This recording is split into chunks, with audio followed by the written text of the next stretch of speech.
the Chinese government is actually making decisions and pursuing policies that reflect the best interests of the people living in China. The people in China, and as an impact of China's rise, people in this region are living better lives than they have in the past. And I would say increasingly better lives than people in the West live, because they have access to affordable healthcare, affordable housing, affordable educations, jobs. There's infrastructure being built that you can tangibly see. When you look at the last 5 or 10 years of progress, you can name a list of actual projects that benefit everyone in China and even in the region. Can you say the same thing about the West? And you hear even people running for office, and they have these very ambiguous campaign promises that I'm not even really sure what they even mean. They never come out and say, I have this specific project, we're going to work on it for X number of years, and it's going to produce this, and we'll have this for everyone's benefit. You don't hear that in the West anymore. What are your thoughts about that, Danny? And maybe you could start talking about what you actually saw in China versus what people think they've seen. And while you're doing that, there's this other question. I'm trying to do two birds with one stone here. Are there any good resources online on Chinese domestic affairs that is not Western propaganda or Chinese state media? And maybe you can talk about some of the people that you know or met that are sharing information that is not. But again, a lot of people, this will be the last thing I say, a lot of people will see something that they want to believe China is bad. They will see someone say that it isn't, and then they will say, oh, well, but that person works for CGTN. Yeah. So they're just lying. I mean, there's ways you can look into it. There's ways you could even just read through the Western media. That's what I do. I only reference the Western media, and I show even in their own articles, buried deep in the article, they eventually do tell you the truth. So there are ways to tell even from bad sources. Yeah. Well, I mean, it's a huge question in terms of my trip. I mean, yeah, in July, I visited China, and I just got back not a month ago from Vietnam. But the trip to China was my second time, and it just verified a lot of what I learned the first time I went. But this time I was a bit closer to what I think was an attempt. It was before there had been any real significant thought in even just the people-to-people exchanges. That's starting to increase. There was something like, when I went, there was something like 20 flights going from the United States to China. So I mean, we're talking about a significant decrease in just the relationship in general, a real decline in it. So I went at the tail end of that, and now things are starting to really, out of U.S. desperation, pick up a bit and improve a bit. But when I went, it was around the time Janet Yellen was visiting, and when I went, I mean, China is a very, I think, just difficult. It's difficult to grasp for people, especially people in the collective West, who, one, have only been fed anti-China messaging and propaganda from the mainstream media and their political class, and two, the fact that despite the improvement in relations since normalization up until, let's say, the pivot to Asia, despite the massive economic relationship that the U.S. and China built together from around 79 to 2012, 13, despite all of that, was still not a lot of understanding about China's system, what China is trying to do, what its function in the world was, what its role in the world was. And a lot of that was because the basis of the relationship was unequal. There was the idea, especially from the U.S. political class, that, well, China is still very poor. If we normalize with China, we can reap an economic whirlwind, and they did. But that economic whirlwind will blow over the Chinese government, and China will just become like a lot of the countries we see in the global south, with dependent governments and so-called parliamentary democracies that are really just appendages of the United States and client states that do their bidding. So that never happened. And then China started to develop and build on a more equal footing to the United States. Its military became stronger. And of course, its economy grew to such a scale that now it's going to surpass the United States within the decade. So that explains, I think that foundation explains why it's really hard to understand China. And so when I have gone to China, it is always just a lesson in what you see is far different from what you hear. You do see, wherever you go in China, you do see the benefits of the poverty alleviation. You see the confidence of Chinese people. Everyone talks about lives improving. Not everyone loves the government, but most people support the central government.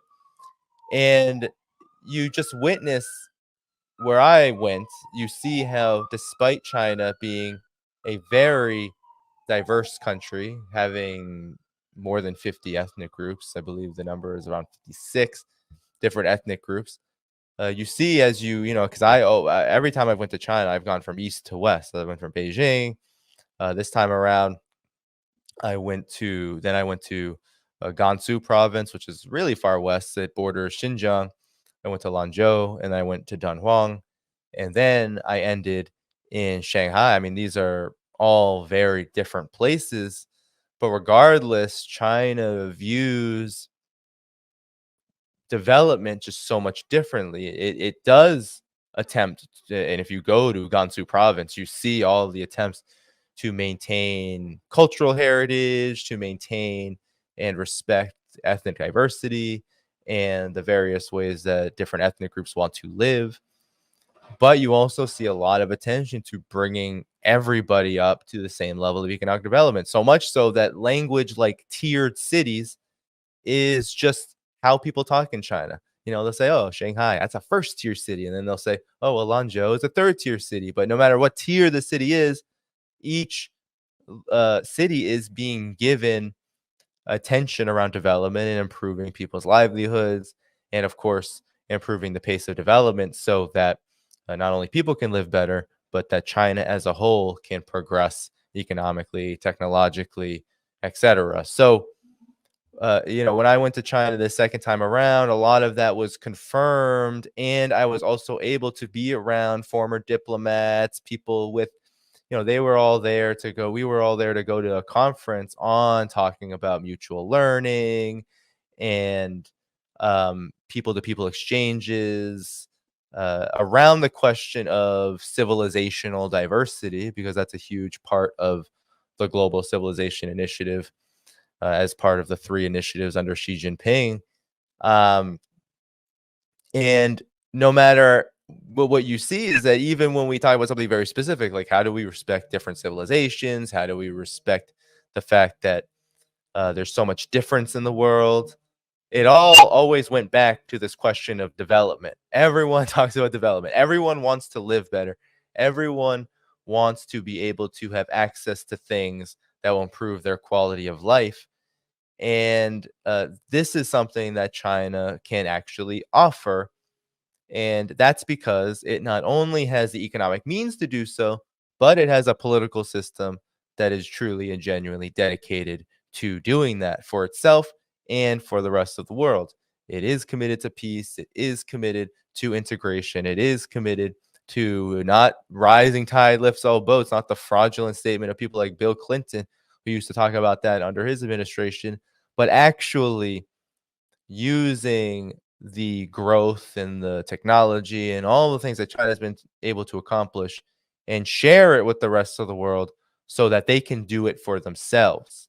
And that is a huge emphasis in China. It isn't, I wouldn't call China some kind of like anti-welfare state kind of country, but China and Chinese people are very prideful in how they were able to, for so long, maintain sovereignty and develop on their own when they were isolated from the rest of the world. And now that they are opened up to the world, they are very proud in being able to maintain their culture, their political system, their economic development model, despite the fact that there have been so many pressures to do otherwise, in lieu of the immense pressures after the Cold War ended. So, given this, Chinese people and the Chinese government, they see their assistance to the world not as charity, not as humanitarian assistance, even, but as just uh, a mutual kind of relationship, win-win cooperation, we could even call it, where China benefits and they benefit, but they can do it for themselves. China is not running these things. They're not going there and saying, okay, well, we'll operate within your political system so you can actually make these projects happen and sustain them. Oh, and we'll also just control political life here. No, it's all about giving everyone in the world the ability to um, make their own way. And China calls what they've been able to do economically a miracle. And it truly is. When you go to China, you see how there is hopes that they don't want to do it for them. Certainly, China has a lot of things to resolve themselves, but they want to see the rest of the world also prosper too, in whatever way they want to do it, however they want to do it. So, China is always a great place to visit for that.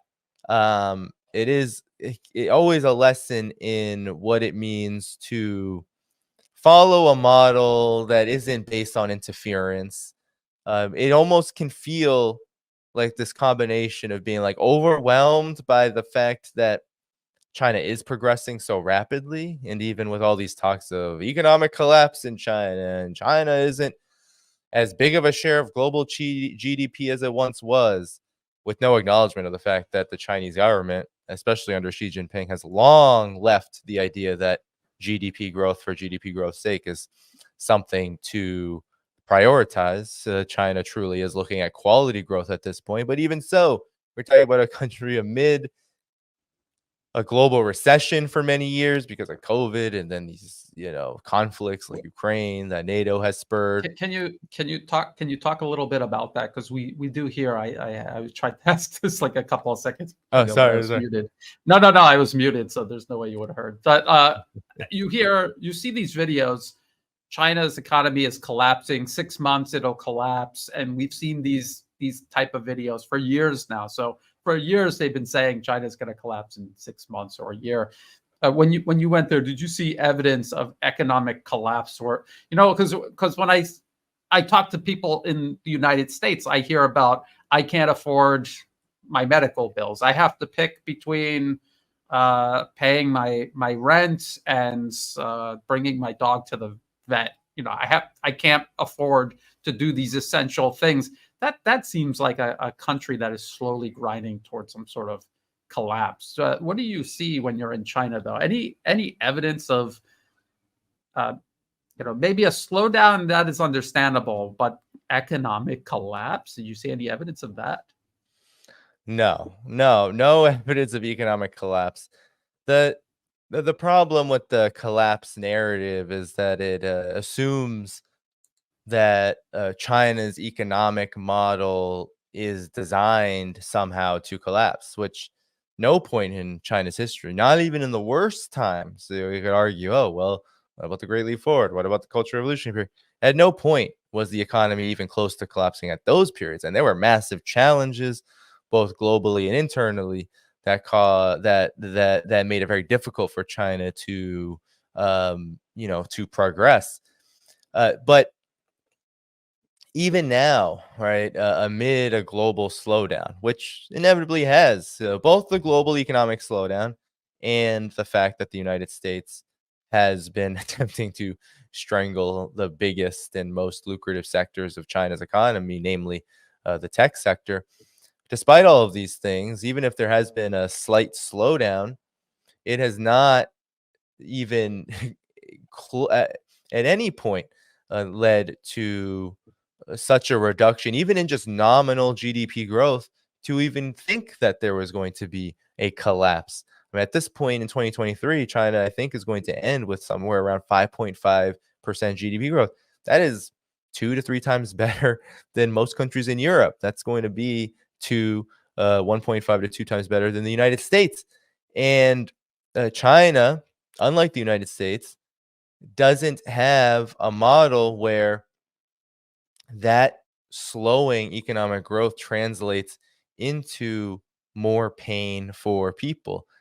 China has the ability to redirect into quality growth in ways that the United States just can't, because the United States has a very particular model where it is based on cutting back in harder economic times, where it is about preserving the richest among us at the expense of everyone else. In China, that is not the case. In China, there has been an even further doubling down on improving the standards of living of people.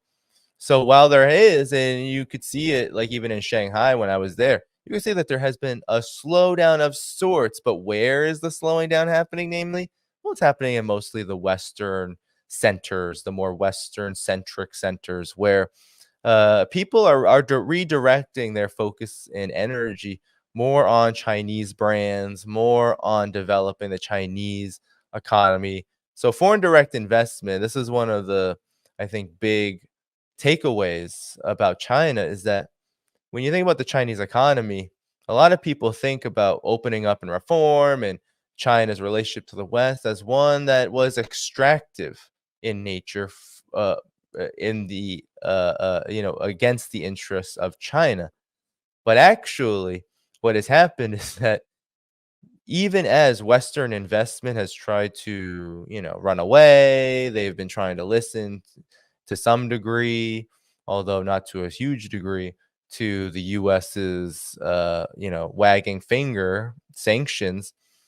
Despite the impact of that, China has been redirecting its energies back into its own economy. And so, of course, there's going to be some slowdown in certain areas where that investment has been redirected.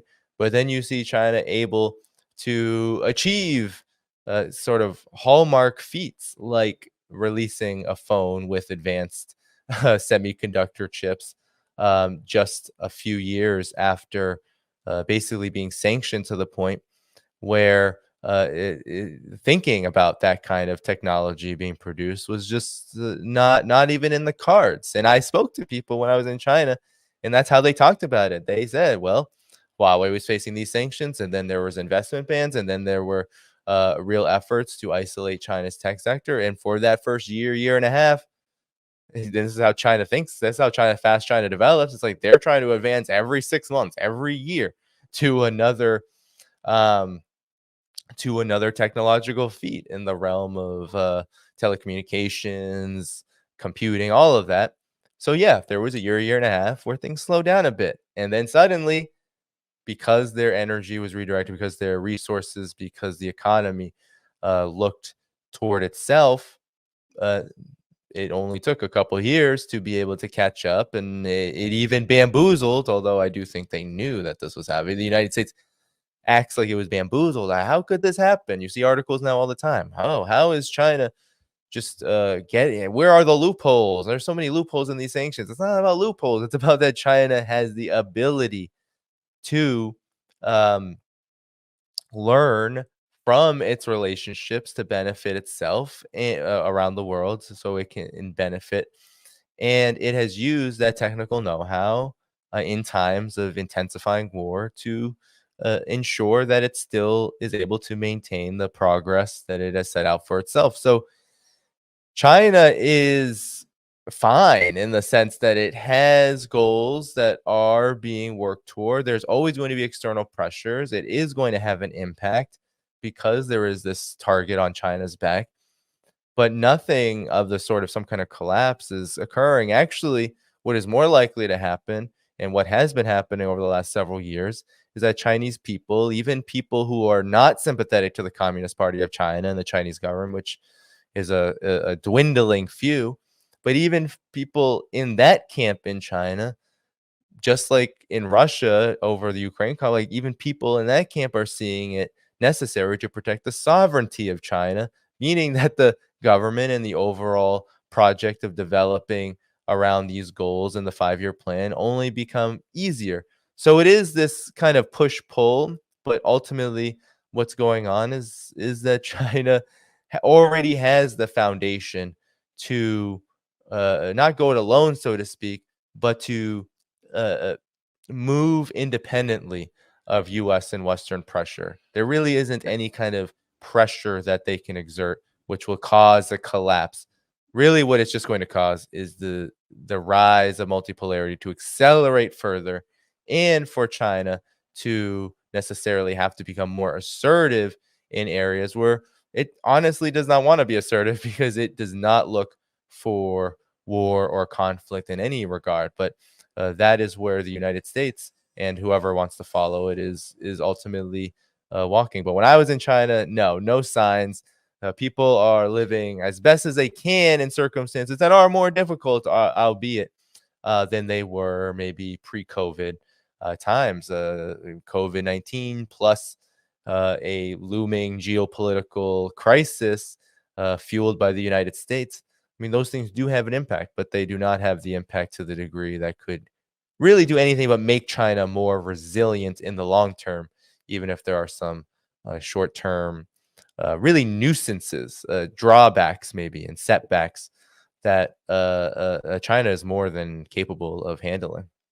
Well, a lot of people, when they think about the Chinese economy, they just think about factories, things like that that they see in the news, but they don't, I think, understand. And President Xi Jinping even said, the Chinese economy is like an ocean; it's not a pond.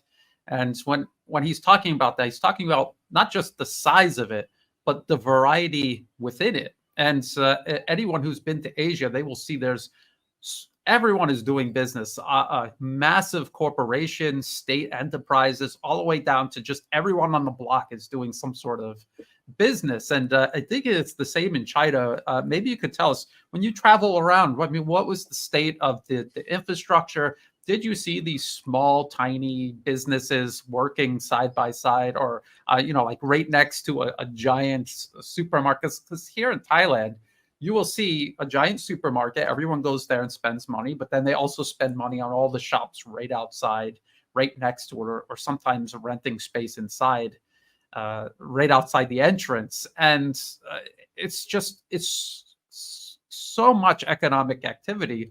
When people say collapse, I mean, what do they think? They think people aren't going to buy and sell food. They're not, even with, because technology is allowing even just a small, tiny, like 2 or 3 people set up a small business making things, customizing things.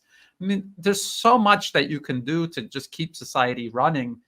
What do they even imagine? What does it economic collapse even mean? And so maybe you could just tell us, what did you actually physically see as you were traveling around, the state of the infrastructure, the types of businesses, economic activity people were doing? Well, Like I mean, China is overwhelming in terms of economic activity.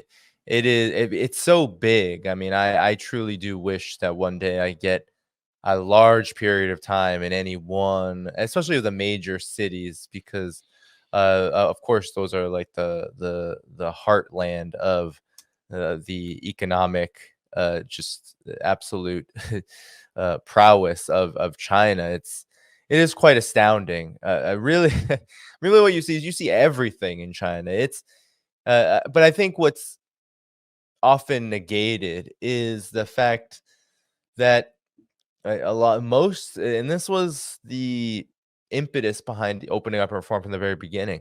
It wasn't to allow the McDonald's or the Starbucks or major massive Western monopolies to just come in, park, and essentially gain impressive amounts of tax cuts and do whatever they want, pay people however they want, all of that. Like, that wasn't the model. People always look, oh, well, Apple builds their phones in China and Foxconn, and it's so exploitative. People make a lot of money in factories in China. Every time I've been to China, people say, well, people like to work in factories because they make pretty big salaries, and those salaries then can last them. They can work 3 to 4 months, then they can go home. They can live in the countryside where they're actually from, and they can, and that's how they kind of build their livelihood. The But in terms of just like day-to-day life when you're in China, what is so striking is that you have, of course, and this is just a fact of life in China, uh, you know, the what could be called the commanding heights of the economy, the biggest sectors of the economy. That's all state owned. That's, the government operates that, so those resources are allocated in a way that benefits China. But the rest of the economy is like a bustling, mainly a small business driven, medium sized business driven economy. Outside of like the Western centric areas of Shanghai, where you can go to Zara and places like that, a very small part. Most of the other parts I've been to in China, it is mainly uh, uh, just a plethora of Chinese businesses doing business, like operating normally within the market, selling products, and it is truly, um, I mean, it is overwhelming in the sense that there's this huge market, and I've been lucky enough to go into the domestic tourism areas. I've been to Urumqi in Xinjiang, which is one of the biggest now sites that people like to go to, contrary to the Western mainstream media that always paints Xinjiang as this horrible, terrible place. Actually, a lot of Chinese people like to go there and have some fun because it's a really cool place to go.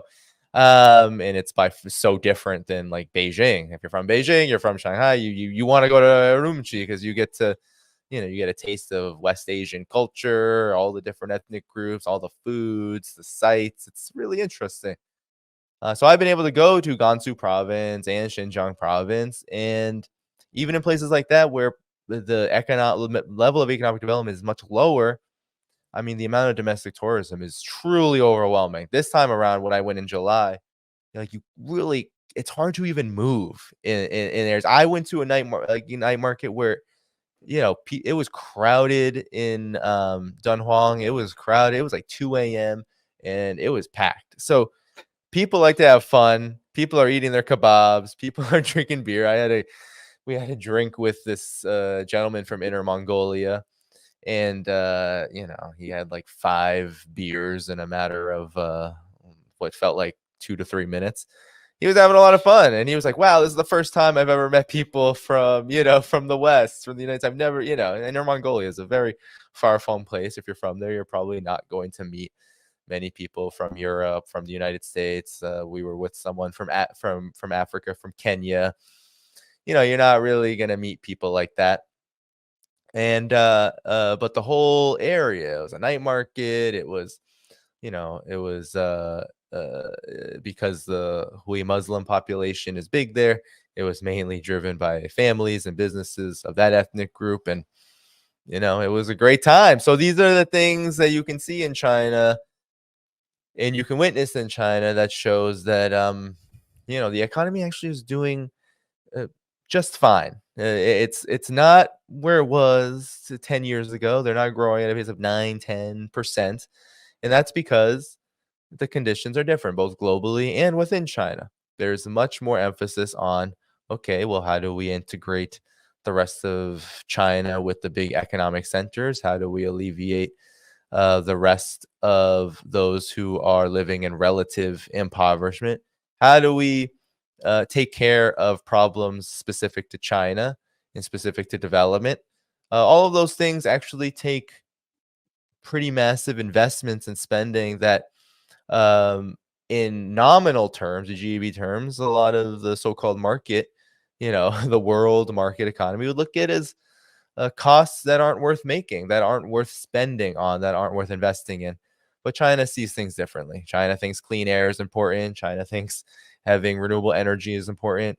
And China believes that ensuring that everyone is lifted to the same level of same standard of living is important. And that is not necessarily measured in GDP terms, in the ways that the West likes to talk about it, because the West doesn't care about any of that stuff. Because those who lead the West, they only care about how to make a very tiny few people rich while waging wars and doing whatever it takes to make that happen.